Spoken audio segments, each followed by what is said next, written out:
ID விடுதி உரிமையாளர் சங்கம் தமிழ்நாடு முழுவதும் 20,000க்கும் மேற்பட்ட விடுதிகள், அதில் தங்கக்கூடிய 20 லட்சத்துக்கும் மேற்பட்ட மாணவ மாணவியர் பணிபுரியும் ஆடவர் மகளிருக்காக ஒரு சேவையை செய்து கொண்டு வருகிறோம். 2014ஆம் ஆண்டு வரையறுக்கப்பட்ட விடுதிகளுக்கான சட்டத்தில் இருந்த சிக்கல்களை களைந்து ஒரு 10 வருடங்களாக போராடி கடந்த 2025ஆம் ஆண்டு மே மாதம் 29ஆம் தேதி இதற்கு முன்னாடி இருந்த அரசாங்கத்தால் எளிமை ஆளுமை சிம்பிள் கவ் என்ற ஒரு திட்டம் வருவதற்கு நாங்கள் போராடி பெற்றோம். எங்கள் சங்கம் போராடி பெற்றது. தமிழ்நாடு ஐடி விடுதி நல சங்கம் போராடி அந்த சிக்கல்களை எல்லாம் முதலமைச்சர், அமைச்சர் பெருமக்கள், மூத்த IAS அதிகாரிகளிடம் 10 ஆண்டுகளாக போராடி அந்த சிம்பிள் கவ் எளிமை ஆளுமை என்ற திட்டத்தை நாங்கள் பெற்றோம்.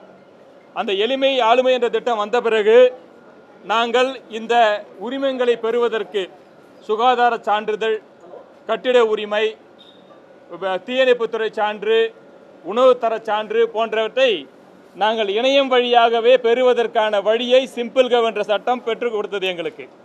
ஆனால் இப்பொழுது என்ன நடக்கிறது என்றால், இந்த சிம்பிள் கவ் எளிமை ஆளுமை திட்டம் வருவதற்கு முன்பதாக சுகாதாரத்துறையை சேர்ந்தவர்கள் ஒரு சுகாதாரத்துறை சான்றிதழை தர வேண்டும் என்றால் ஒரு விடுதி உரிமையாளர்களிடம் 10,000, 15,000, 20,000 என்று பெற்றுக் கொண்டிருந்தார்கள். இந்த எளிமை ஆளுமை திட்டம் வந்த பிறகு நாங்கள் இணையத்தில் ரூபாய் 500 செலுத்தினால் நாங்கள் சுகாதார சான்றிதழை பெற்றுக்கொள்கிறோம்.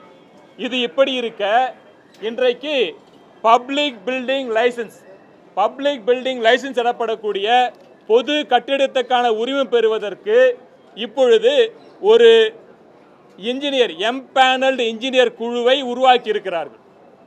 இந்த எம்பேனல்டு இன்ஜினியர் குழு என்பது ஒரு பப்ளிக் பில்டிங், அந்த பொது கட்டிடம் என்ற சான்றிதழை தருவதற்கு ஒரு வரைமுறை இல்லாமல் அவர்கள் விருப்பத்திற்கு ஏற்ப ஒரு கட்டிடத்திற்கு 15,000 வேண்டும், 20,000 வேண்டும் என்று கேட்கிறார்கள்.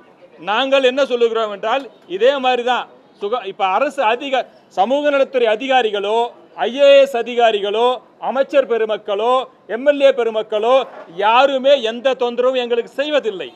ஆனால் ஒரு அரசாங்கத்தால் நிர்ணயிக்கப்பட்ட ஒரு எம்பேனல்டு இன்ஜினியர்ஸ் அவர்கள் ஒரு தர சான்றிதழை தருவதற்கு ஒரு வரைமுறை இல்லாமல் ஒரு கட்டிடத்திற்கு, ஒரு விடுதி நடத்தும் கட்டிடத்திற்கு எங்களுக்கு 15,000 வேண்டும், 20,000 வேண்டும் என்று கேட்டுக்கொண்டிருக்கிறார்கள். இதைத்தான் இன்று தமிழ்நாடு முதலமைச்சர் அவர்களுக்கும் தமிழ்நாடு சமூக நலத்துறை அமைச்சர் அவர்களை நேரடியாக சந்தித்து இந்த எம்பேனல்டு இன்ஜினியர் கேட்கும் 15,000, 20,000 கொடுத்து எங்களால் அந்த பொது கட்டிடத்துக்கான ஸ்டெபிலிட்டி சர்டிஃபிகேட்டை பெற முடியாது, எங்களுக்கு நீங்கள் ஒரு குறைந்தபட்ச தொகையை அரசாங்கமே நிர்ணயித்து அந்த தொகையை சொன்னால் மட்டுமே நாங்கள் இந்த சான்றிதழை பெற முடியும், இல்லை என்றால் எங்களால் பெற முடியாத சூழ்நிலையில் இருக்கிறோம் என்பதை விளக்கி வந்திருக்கிறோம். அதேபோல் இந்த எளிமை ஆளுமை திட்டம் சிம்பிள் கவ் வந்த பிறகு டி லைசன்ஸ் என்பது இல்லை. ஆனால் இன்றைக்கும் பல மாவட்டங்களில் பல அரசு அதிகாரிகளுக்கு இது தெரியாமல் இருக்கிறது.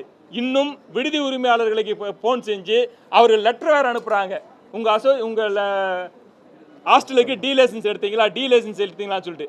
ஆல்ரெடி 2025ஆம் ஆண்டு வந்த சிம்பிள் கவ்வில் டி லைசன்ஸ் இல்லை என்பதை தயவு செய்து மீடியாக்கள் வாயிலாகாவது அரசு அதிகாரிகளுக்கு தெரியப்படுத்துங்கள். இப்போ டி லைசன்ஸ் கிடையாது, இது பப்ளிக் பில்டிங் லைசன்ஸ் அப்படின்றதை உணர்த்த வேண்டும்.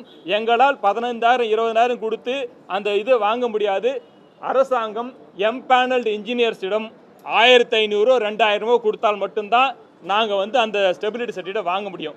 இல்லைனா எப்படி கோழி வனப்படம் இருபாலர் தங்கும் விடுதிகள், ஆணும் பெண்ணும் முகம் தெரியாத ஆணும் பெண்ணும் தங்குகின்ற விடுதிகள் நயா பைசா எந்த சட்டத்திட்டத்துக்கும் கட்டுப்படாமல் எந்த லைசன்ஸும் வாங்காமல் அவங்க இஷ்டத்துக்கு நடத்துகிறாங்களோ அந்த மாதிரி நிலைமையை எங்களை கொண்டு போய் விடக்கூடாது. நாங்கள் அரசாங்கத்துக்கு உட்பட்டு, சட்டத்துக்கு உட்பட்டு எங்கள் தொழிலை செய்ய வேண்டும் என்று இருக்கிறோம். அதனால் தயவு செய்து இந்த எம்பேனல்டு இன்ஜினியர்ஸை குறைந்தபட்ச தொகையை அரசாங்கம் நிர்ணயிக்க வேண்டும் என்று கோரிக்கை விடுக்கிறோம். நன்றி.